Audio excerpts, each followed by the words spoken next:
Alright, welcome back. So learning objective number 3 for chapter 8, we're going to look at compute and report interest on notes receivable.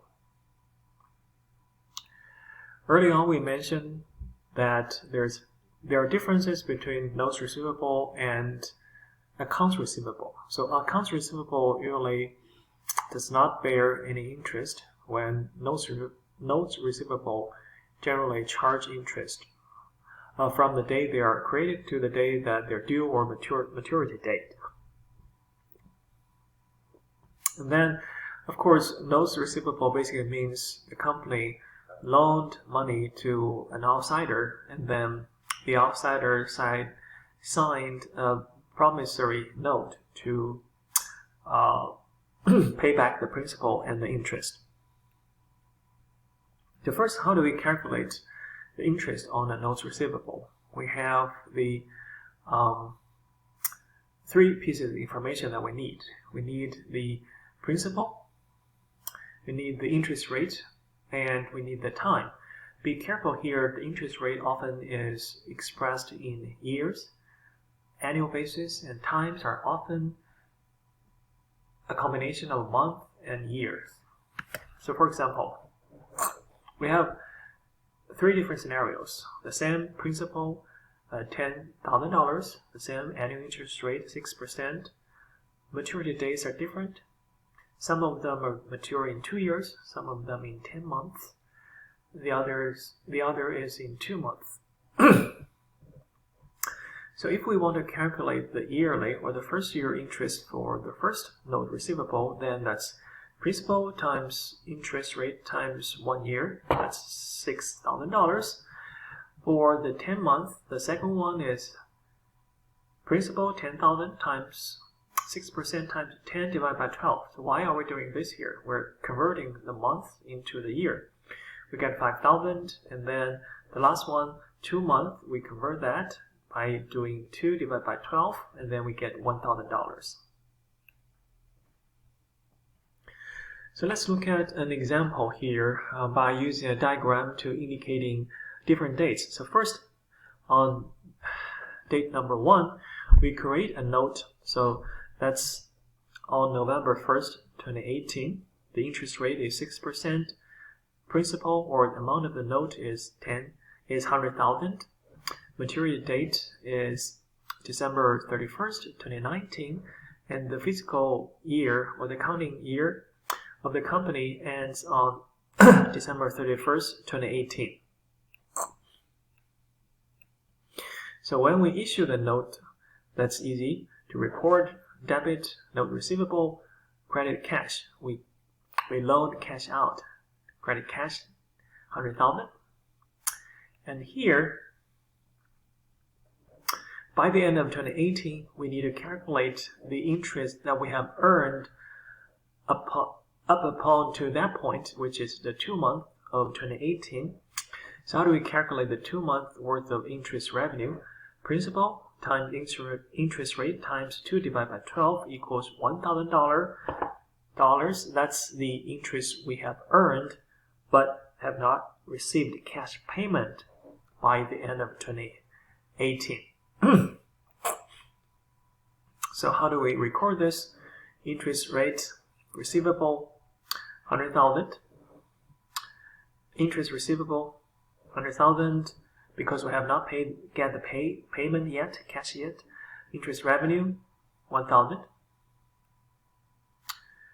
So on the maturity date of October 31st, 2019, we're going to receive a total of $6,000 in cash for the payment, for the interest, right? Principal times 6 years times 6% times 1 year, that's 6,000. But from accounting perspective, the 6,000 actually has two parts. The first part is the interest receivable that we have recognized as interest revenue for the year of 2018. Remember, that was $1,000. Then the other $5,000 is 2019's interest revenue. If you want to calculate that, principal 100,000 times 6% times the 10 month in 2019 divided by 12, we get 5,000. So when we receive cash, 6,000 debit cash, credit interest receivable, credit interest revenue. And then we receive the principal, the $100,000 back. So of course that's debit cash 100,000, credit note receivable 100,000. So here we just reverse what we did when we created the note. All right, next topic, we're going to look at how to compute and interpret the receivables turnover ratio. So basically, if we view the account receivable as a short-term loan we give to our customers, maybe on average a couple months, then we give them the loan, make the sale, and then we collect cash payment, and then we make the same amount out to the next customer again and again and again. So that's multiple turnovers typically for an average industry in a year.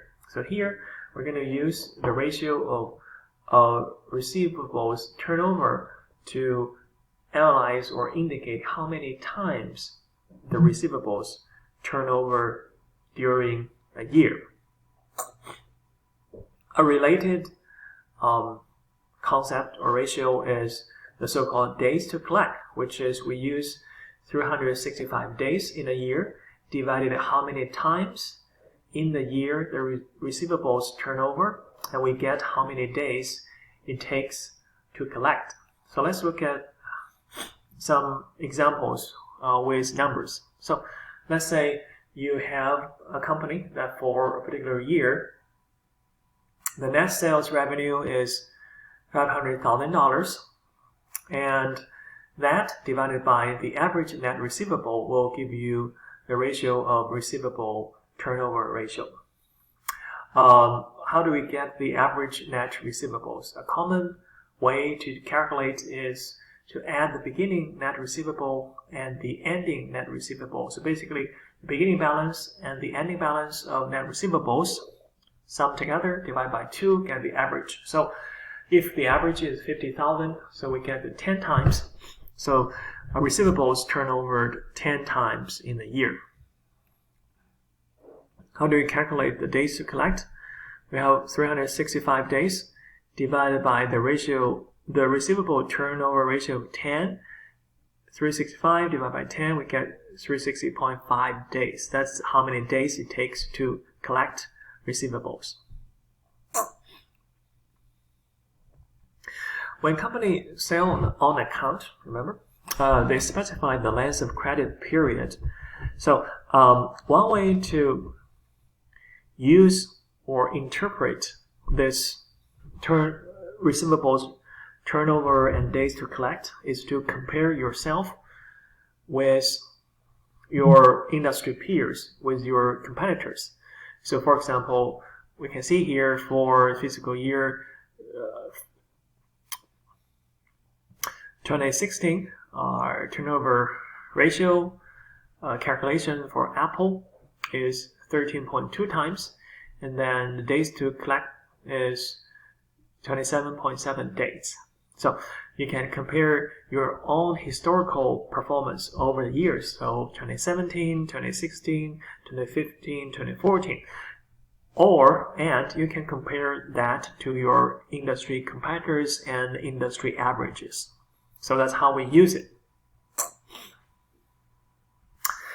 And at the beginning of the chapter, we said there are benefits of credit sales. The most important one is to expand your sales, increase your revenue, but then there's downside. One of the downside is the stress on your cash flow. If it takes too long to collect cash, that becomes problematic. So there are different ways companies can use to speed up the cash collection. One of the common ones is called factoring receivables, which is basically to sell your account receivable to specialized companies, to finance companies for cash now. Of course, you have to pay a fee. That's often referring to as the factoring fee. Another way that's common among a lot of different businesses is to use credit card. sales. If you think about it again in terms of the downside or the pitfalls of credit sales, a lot of the businesses, especially smaller businesses, including big ones, they don't want to incur the cost of evaluating the credit worthiness of their customers, follow up, human resource cost. So what they do is they accept credit card payments, right? And then the credit card company will take care of those things for them, so they get paid cash from the credit card company, and then the credit card companies will collect cash payment from the consumers. Of course, that service is not free, so the credit card companies will charge a fee for their service for providing that service, important service to the business by, again, issuing credit cards, extending credit terms to the consumers, and then consumers purchase from the business.